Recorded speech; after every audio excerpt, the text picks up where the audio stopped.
Антарктидадағы барлық мұздар ерісе не болады? Антарктида мұзбен қарға оранған әппақ құрлық. Жеті құрлықтың ішінде адамдардың мекендеуіне ең қолайсыз болғандықтан аз зерттелген. Үздіксіз соққан желдің әсерінен көлемі әрдайым өзгеріп отырады.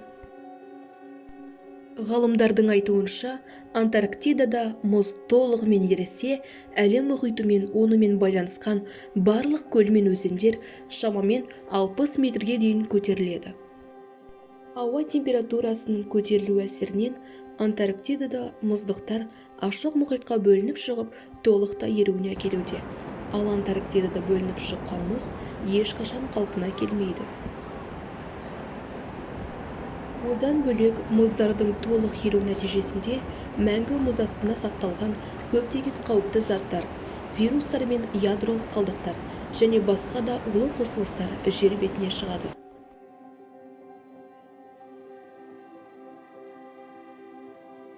Антарктидада барлық жер әппақ қарға оранған деп ойласаңыз, қателесесіз. Себебі мұз түсі әртүрлі болады.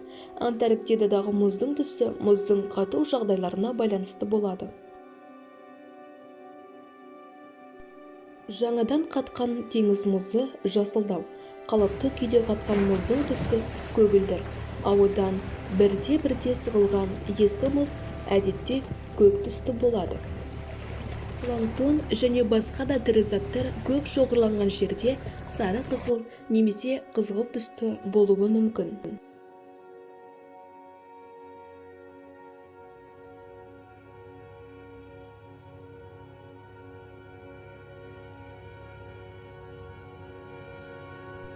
Антарктида ресми түрде тұрғыны жоқ жер болып саналады. Сондықтан ешбір уақыт белдеуіне кірмейді. Әрбір зерттеу станциясының қызметкерлері қай уақыт белдеуімен өмір сүруін өздері таңдайды. Әдетте таңдау олардың туған елінің уақыты немесе географиялық жағынан ең жақын елге байланысты болады.